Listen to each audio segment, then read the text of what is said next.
Welcome back. We are in week 9 of our class. Well, we have one more week. Next time will be the last one. So in terms of the uncommon Ngondro, we've covered refuge, we covered bodhicitta, we covered vajrasattva. And so this week we're looking at the mandala.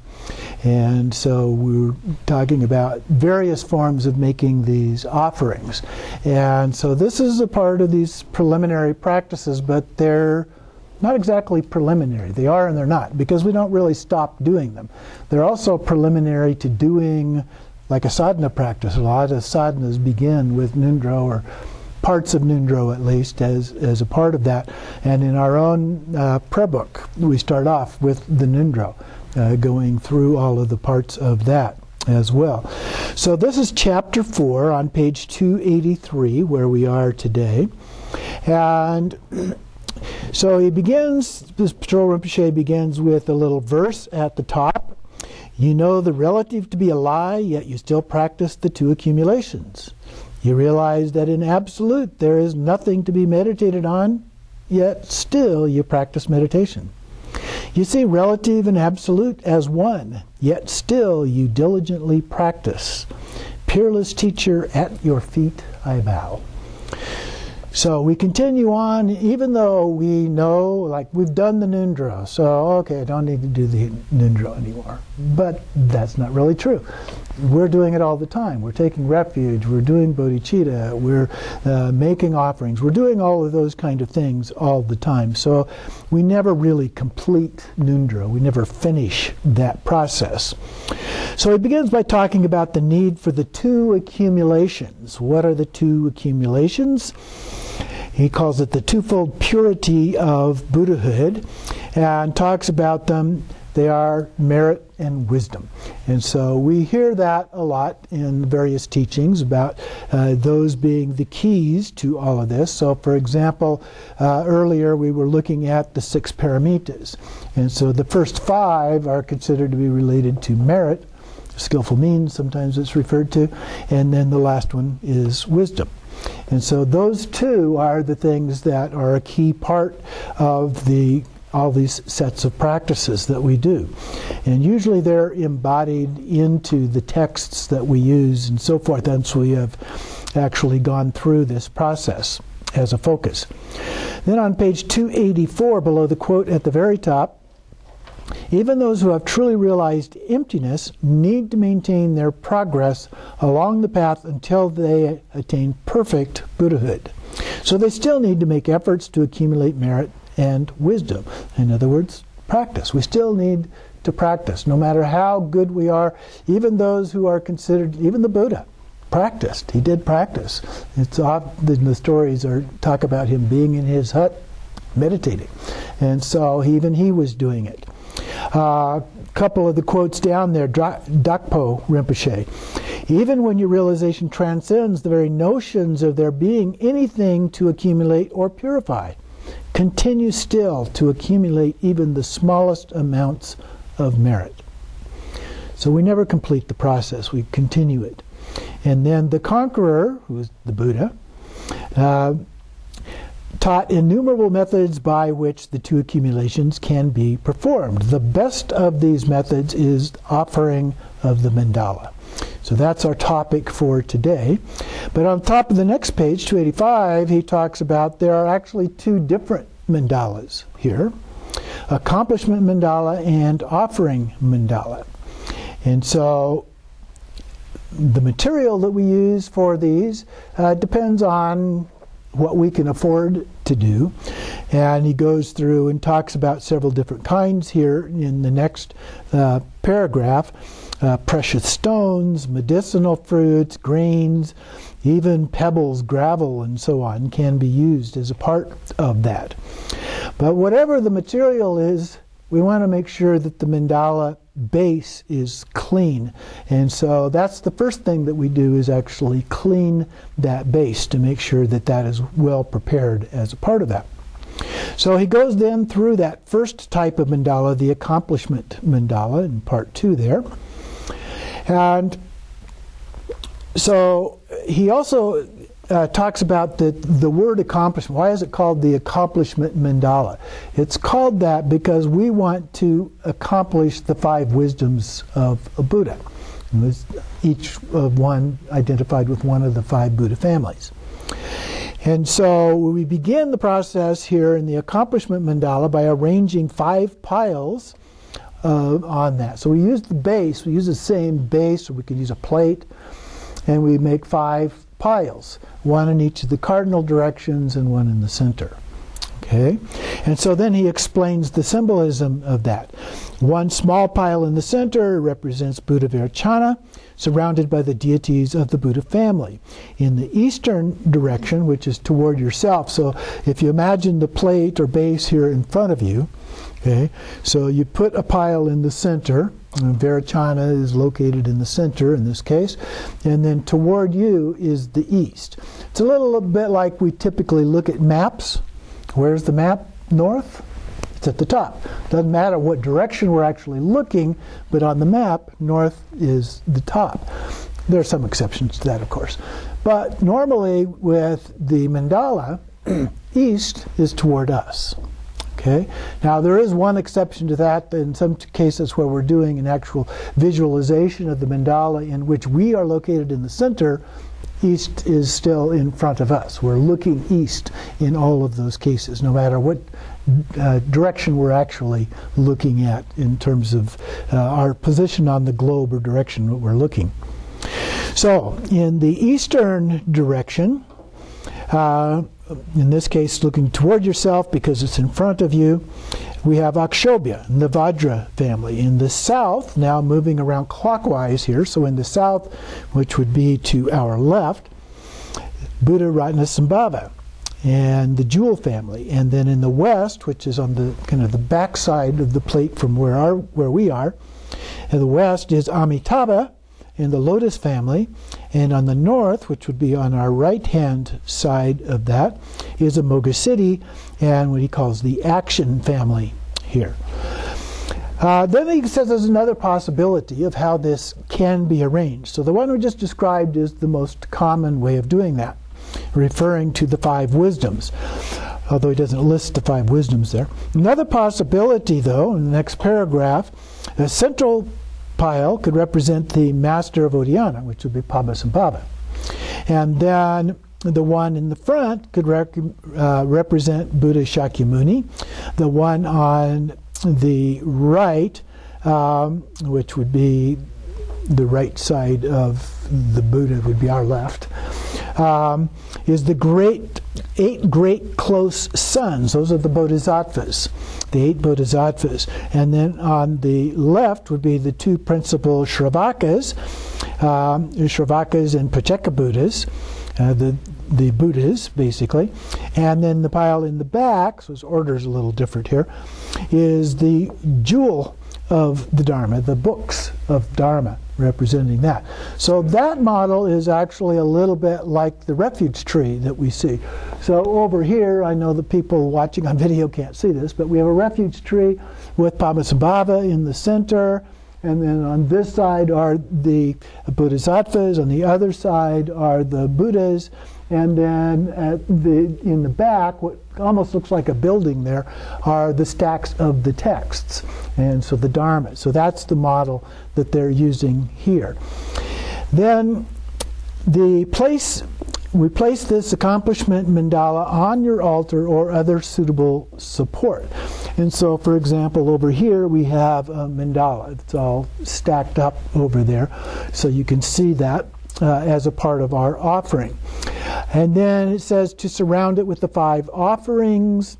I'll talk about that in just a moment. Place it in front of representations of the Buddha's body, speech, and mind. Now, in our case, it's because of the size of that and the space available, it's actually on the side rather than in the front. But we also have other offerings here on a separate table, a little bit lower down here, that are in general in front as well. And so it is also, he says, possible to dispense with the accomplishment mandala altogether and simply visualize the field of merit. So when we take refuge, that's what we're doing, is visualizing the field of merit as a part of that. So I mentioned we needed to talk about the 5 offerings, and there's a footnote there. The 5 offerings are flowers, incense, lamps, perfume, and food. Sound familiar? Well, those are 5 of the 8 offerings that are much more commonly listed. What's missing there is water for drinking, water for washing, which would usually be at the beginning, and music, which would usually be at the end. Those 8 offerings are said to be customary things associated with entertaining a guest when they would come to your house. So in India in those times, the roads would be dusty or muddy, one or the other.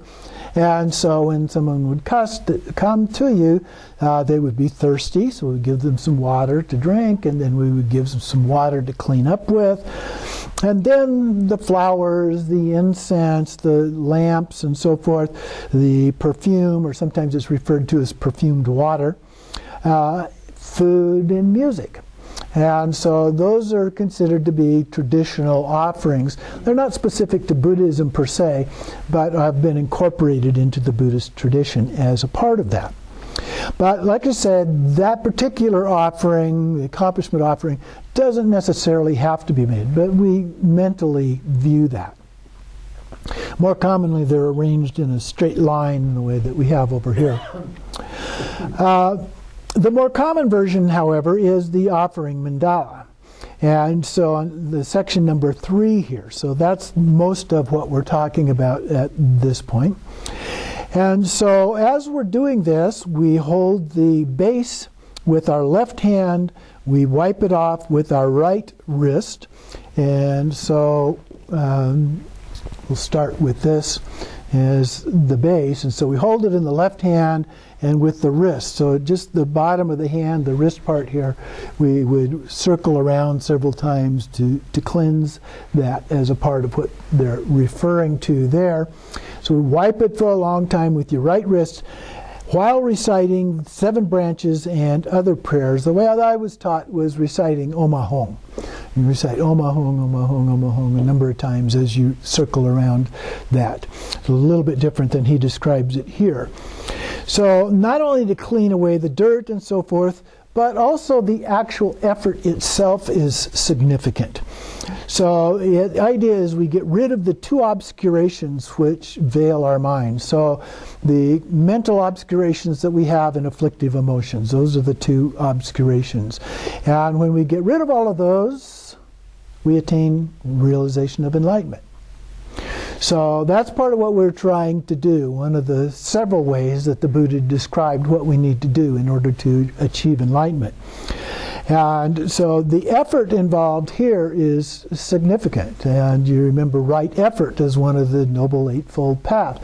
Effort is also, in the form of diligence, is one of the things that is a part of the 6 perfections and so forth.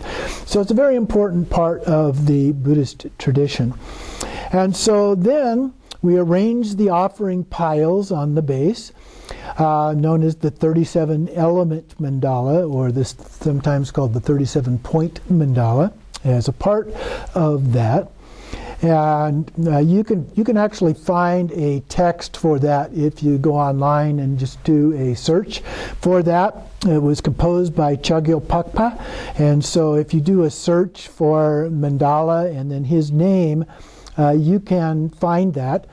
I found one in Rigpa Wiki online that had the actual text for this that matches up with the things that are in our book here. You can wind up with different translations and variations of that, so they're all pretty similar as a part of that. He notes that this, as a tradition, has been included in all of the different branches of Tibetan Buddhism. So all of them do this as a practice. He also points out that there are a variety of other methods than what he is describing here in this particular text, and he refers to what he's describing here as being from the Nyingma tradition. And so after several detailed offering prayers, and then he also mentions Longchenpa, in his heart essences. So you can choose any of those. I brought one of those with me today. So this is the precious golden garland of instructions on the Ngondro Nyingtek. And so we can find it in here. It's in a little bit different form than the way it's described in the book. But it is located in here. And looking at it in terms of the text, did I write down the page number here? No. Mandala offering on page 9. And so this goes through the 37, he calls it heap mandala, and lists all of the different parts of that, but it is also still a little bit abbreviated. There are no prayers listed in here. I mean, it's done in the context of some prayers early on in the text, but in terms of the specifics of the mandala offering, there are no prayers in this one, but we go through and list these things, the 37 things, 3 times as a part of that. And this becomes, in this text, a body purification. Then there is also one called the offering mandala of the resounding of Brahma's drum. And this one's called a 9-heap mandala. I've tried to find exactly what that 9-heap mandala is, and have not been able to locate anything. One possibility is that it's a wheel, and the center, the wheel representing the 8-fold path, and then the center of that. So that's one of the possibilities. And another one is the 5-heap version, but with male and female. So that makes a total of 10. So it doesn't quite match up. So anyway, those answers have been given. So it gives a description of that, and that's to purify speech. And then the third one is called the 5-heap mandala. And so that's a little different. We'll talk about that one. And that purifies the mind in this particular model of the Ngondro Nyingtek. So just wanted to mention that to you as a part of this.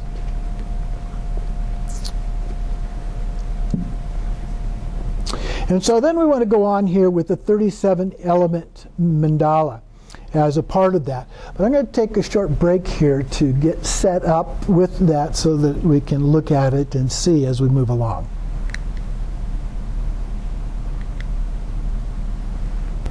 Okay, we are back now. We have our mandala here. I'll move the bell out of the way so you can see that. So this is a 3-ring. There are some that are, they come in different sizes. There are ones that are smaller than this, ones that are larger than this.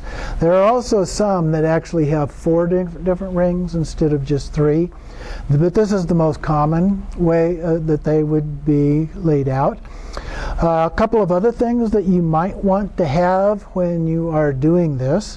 One is a towel, because when you are doing this, you can lay that over your lap, and as you're doing that, if you have it, you're usually holding it in your hand, at least the initial part of it. And so when you're holding it in your hand, whatever the substance is, this one uses rice, but whatever the substance is will fall into your lap quite a bit, and so that's a way to help collect that, and you can use it over again while you're doing that. And then you need to have a bowl is helpful, so you're going to fill the bowl up with rice and then have your set. Now depending on whether you're doing the full 37 or if you're doing like a 7 or a 5 version of this, you may not need this whole set, but it is a good thing to have, especially when you're doing this as a formal part of the Ngondro practice. This is part of what you're expected to do as a part of that. And so I'm going to take it apart here. So there's a top as a part of that, and then there are the 3 rings. Now I'm going to take this and slide it into the bowl here. So this is the base. It's hollow on the bottom. And then we have the 3 rings. set those over here.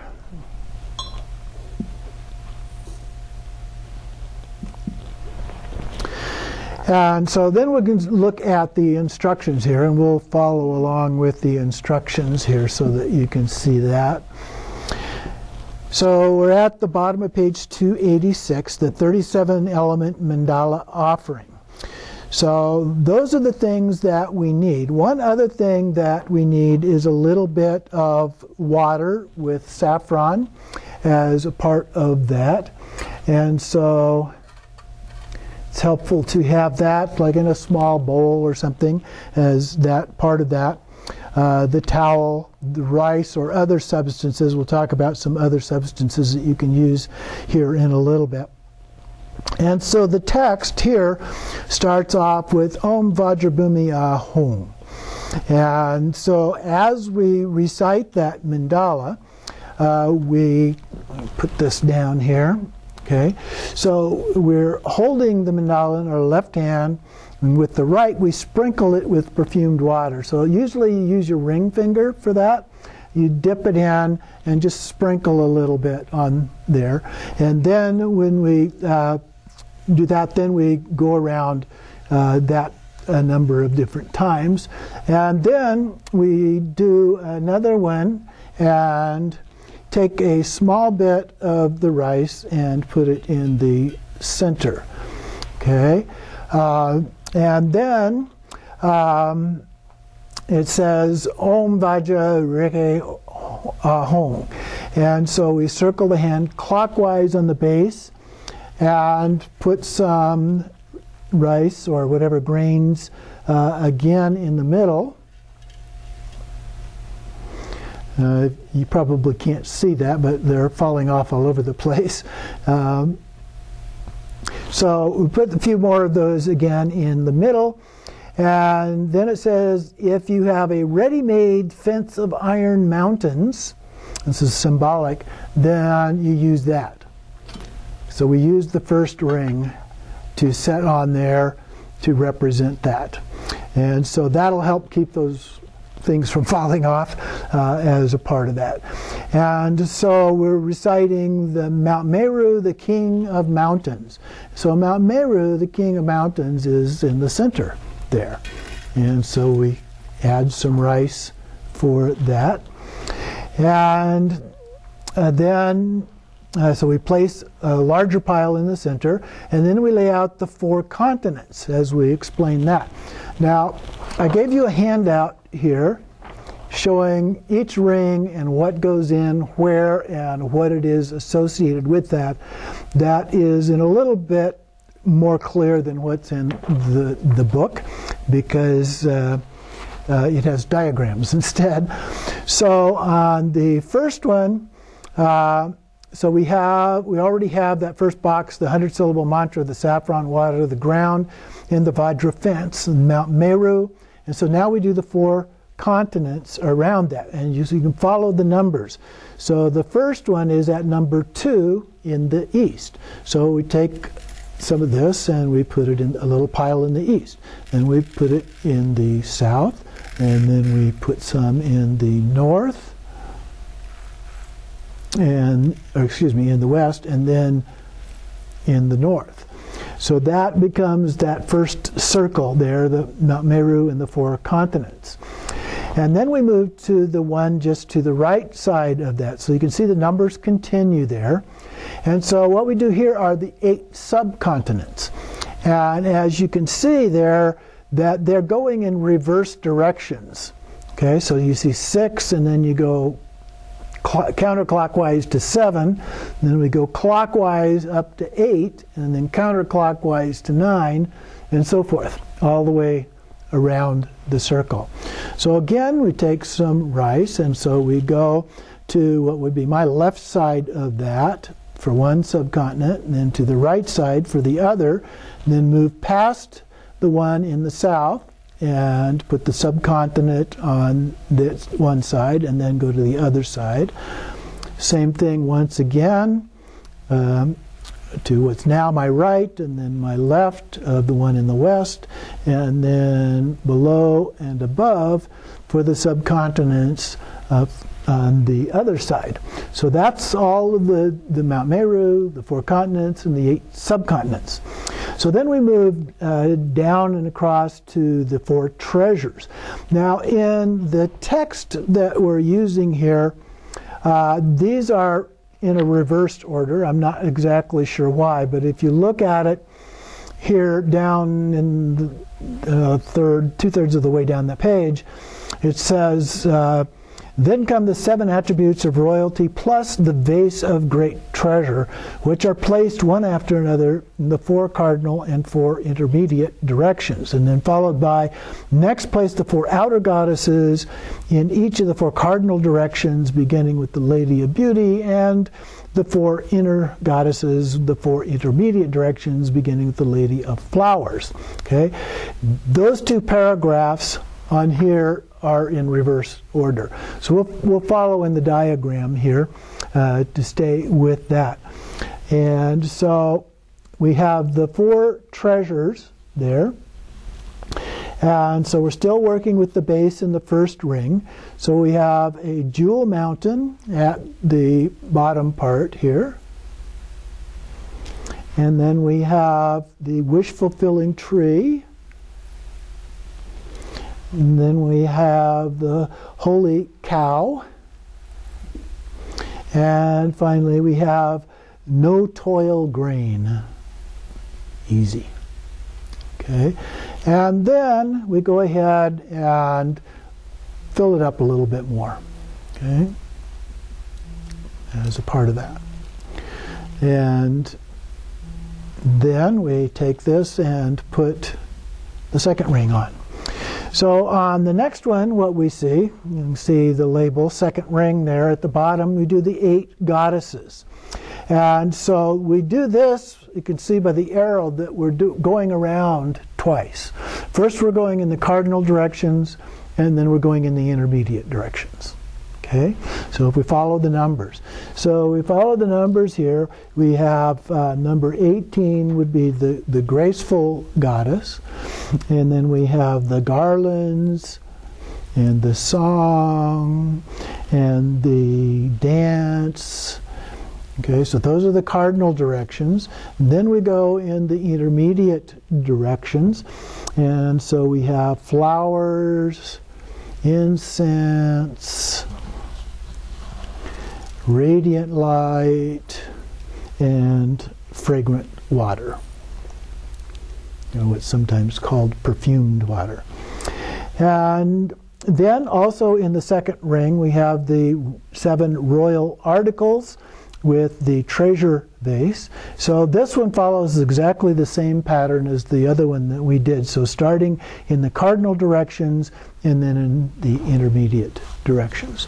So we fill it up the rest of the way with those. So we have the wheel, the jewel, and the queen, the minister. Those are the 4 cardinal directions. And we start around again with the elephant. These are the intermediate directions. The steed, and the general, and finally the treasure vase. Okay, so then we put the top one on, assuming we're using 3, the model we're following here. So the top one, the third ring, only has 4. And so we start with that one. So we start in a different place. We start not at the east here, but in the south, with the sun, and then moving across to the other side, the moon, and then we have the at the top the banner, and then the parasol. And then fill it on up the rest of the way as a part of that. I'm going to get these down in here, see how much of that we can get in. Okay. And then to conclude that, what we do is we put the top on here, and that represents the entire mandala. Okay? So that's the basic pattern that we follow for doing this. So he then says here at the bottom of the page, all wealth of gods and men, leaving out nothing. We recite that on up through, I offer this mandala to all the glorious and sublime root and lineage teachers and to all the Buddhas and Bodhisattvas. So once we've done all of that, we've put the top on here, that basically completes that part of this. But wait, there's more. So if we're doing this for Ngondro, and the formal Ngondro practice, and we're doing 100,000 of these, remember we can do this by number, we can do it by time, or we can do it by meaning. And so depending on what our Lama has said to us in terms of how to do that for the formal part of the Ngondro practice related to building the mandala, then we would follow those instructions. But assuming now that we're going to be doing more of it, what we do is take a spoon of some kind, and instead of redoing that each time for 100,000 times, if we're sitting and we're doing this for a couple of hours, we do similar to what I just did with the prayer parts of that. And then we take it with another spoonful of rice, and so then we just do it with the mantra associated with that and put on one spoonful, and then another, and another, and another with the mantra each time. So it's not as complicated then to do it at that level. But it also tends to run over. If you do a bunch of these, you already have it kind of filled up, and so things are going to start falling off. That's another reason for having a towel or something there to catch it as it goes over, and it can be a big heap when you get done with that. So then we have a variation of this described here, the mandala offering of the three kayas. And so he goes through those, and those three kayas are Nirmanakaya, Sambhogakaya, and Dharmakaya. And so the one associated with the ordinary mandala of Nirmanakaya begins with the four continents, with the mountain, Mount Meru, in the center. And then this is visualized in a little different way. Up above it, we have the heavens, and 1,000 of those, called a first order universe, and then each of those has four continents, and then we have the second order of the universe, and then 1,000 times 1,000 worlds, a universe of 1,000,000 worlds, and then we have the third order universe, which is 1,000,000,000 universes. And so those are imagined as being up above Mount Meru and filling the sky. So imagine innumerable and inconceivable worlds with exquisite treasures. To all that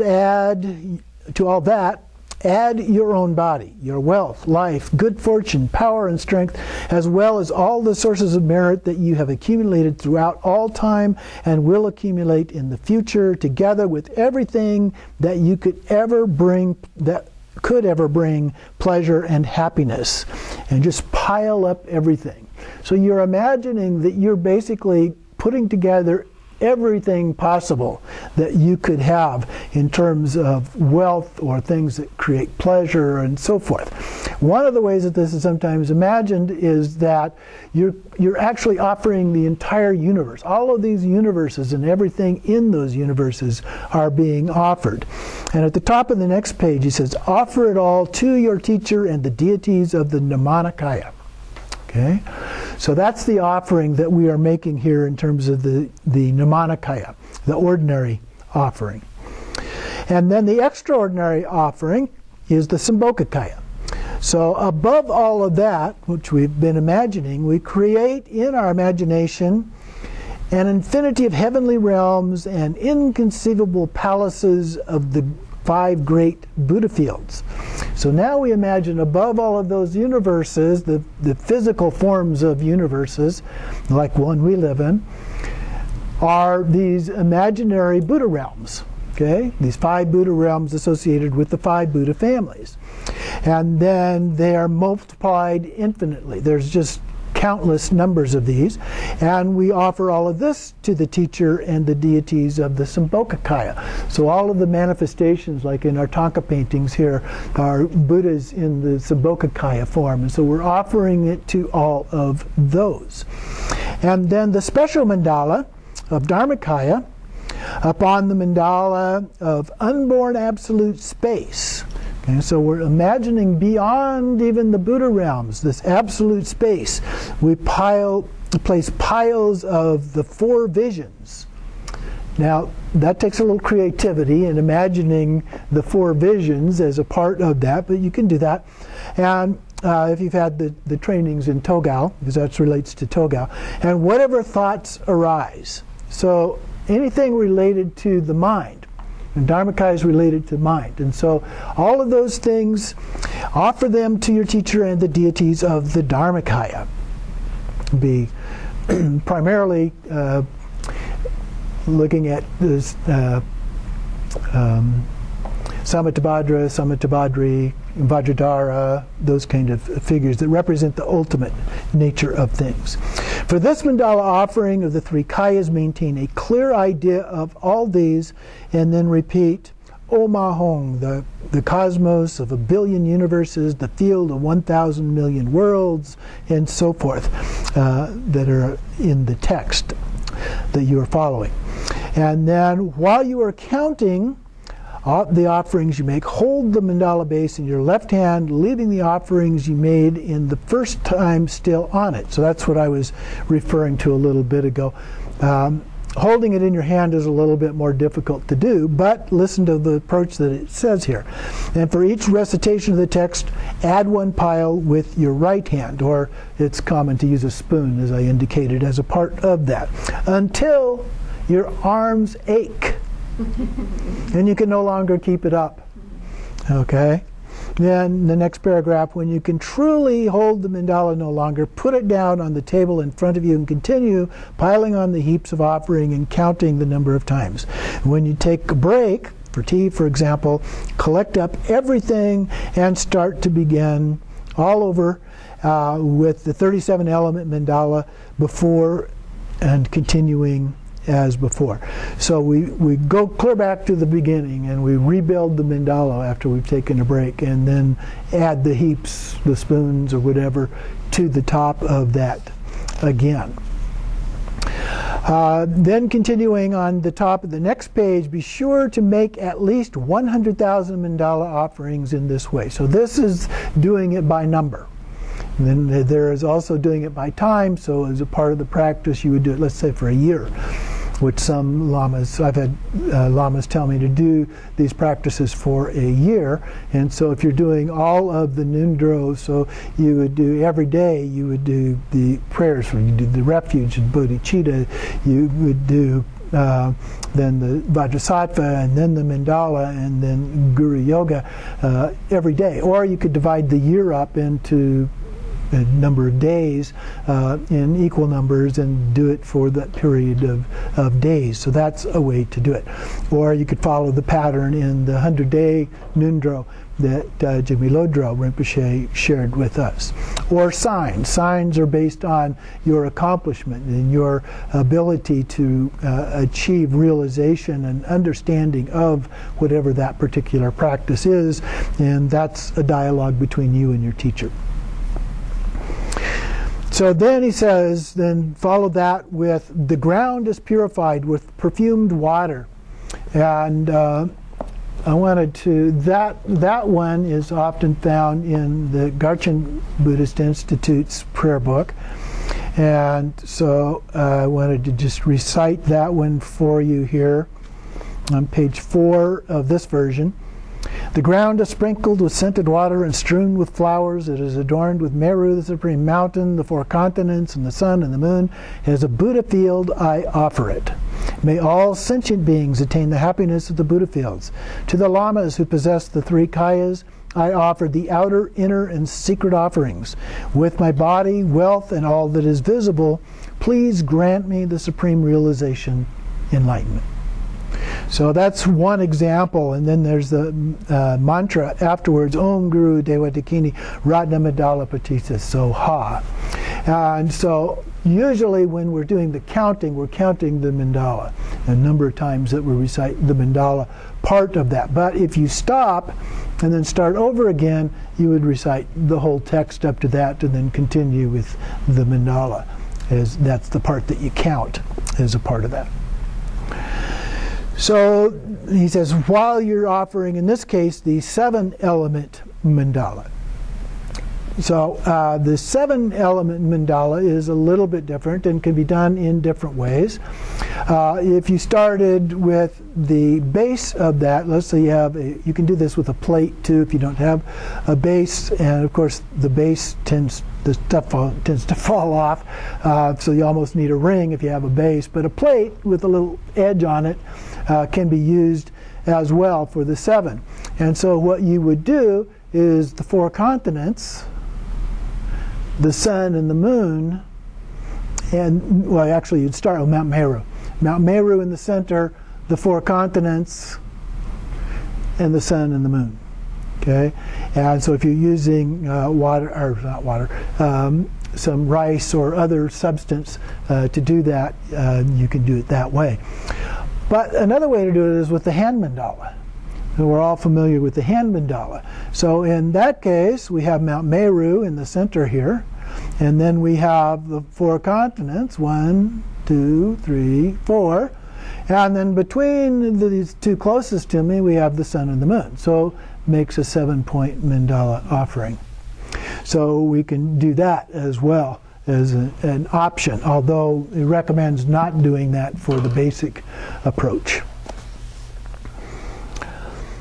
He also says here, in terms of the substance and what we're doing with these things, so he says, whatever form the offering takes, start by arousing bodhicitta, do the practice without any concepts, and seal perfectly the practice perfectly at the end with the dedication of merit.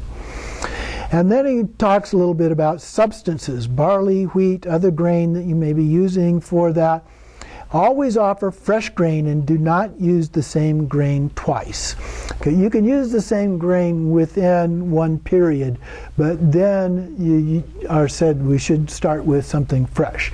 And then you can take that grain and offer it in some way. I remember Cliff Leftwich, when he was describing this practice, said that he was doing it, he was living with a Lama at the time, and he was doing the practice, and so he would buy a large bag of rice each day and do it, and then he would pour all the rice back in the bag and take it to a shelter somewhere as an offering. So you can do that kind of thing. Here it says you can give it to the birds, but we don't give rice to birds. We found that rice and birds don't get along very well together because it's harmful to them, so we don't do that. Or it says you can distribute it to beggars or pile it up in front of a representation of the 3 jewels. You can do different things with a part of that.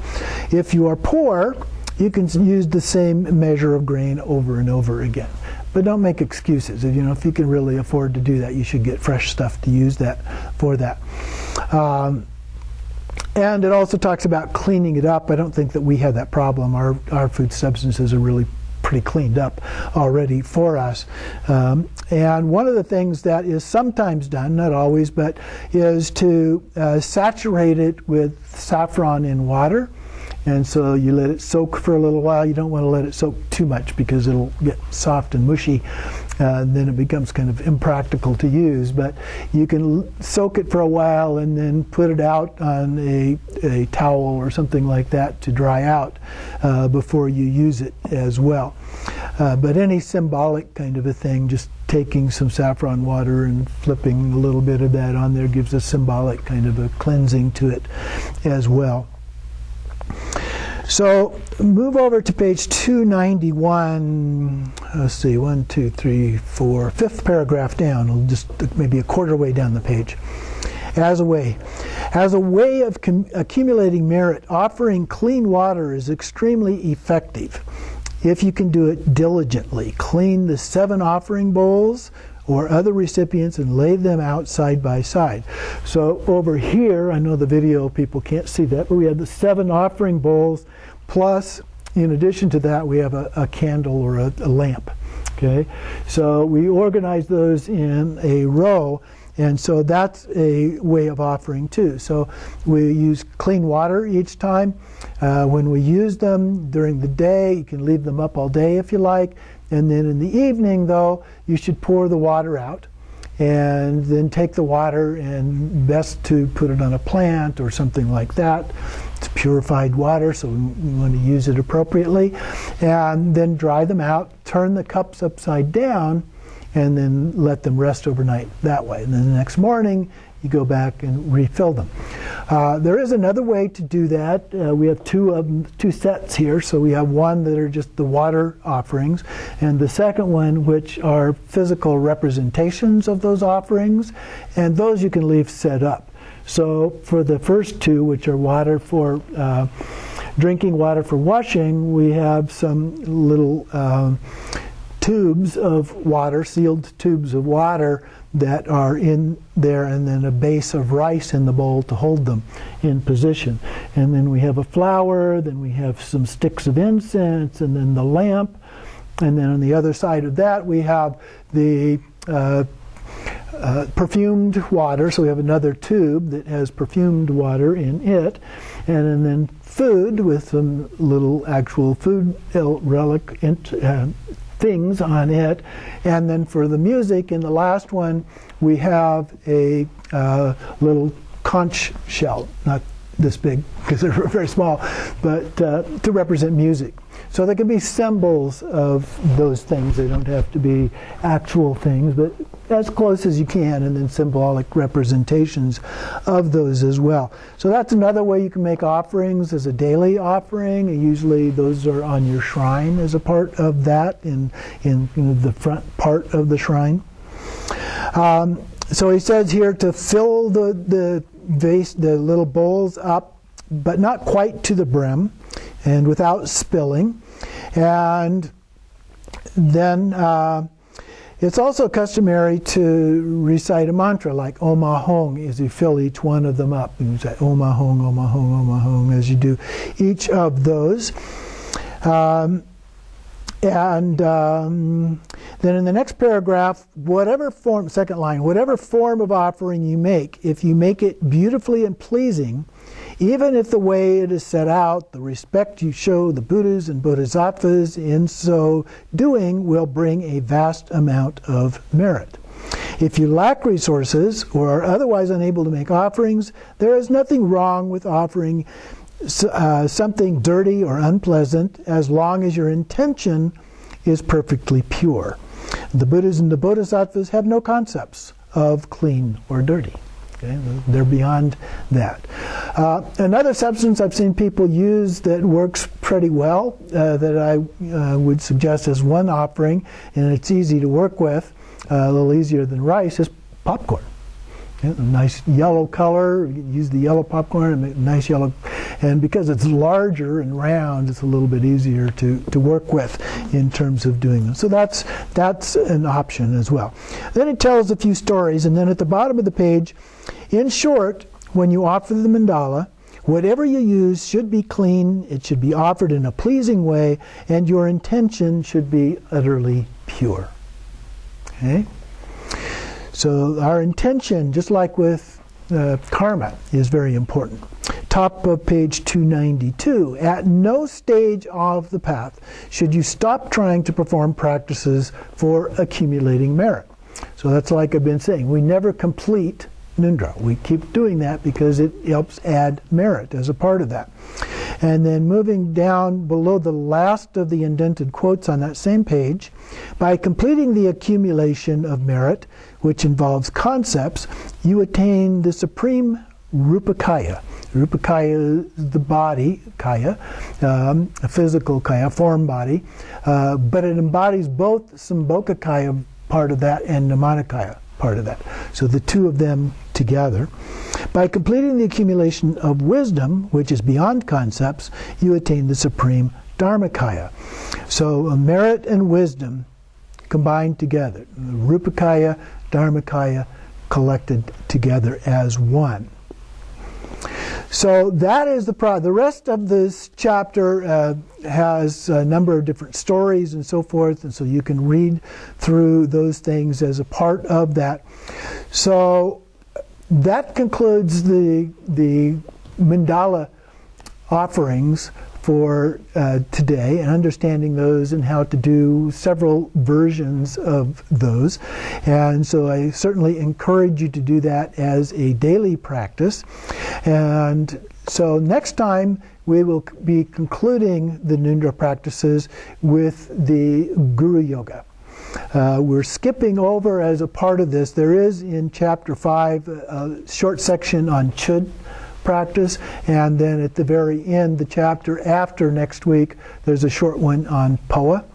But we're going to be skipping those because normally those are not included as a part of the Ngondro practice. But feel free to read through them, and if you have any questions, ask, and can try to clarify anything. So that is all for today.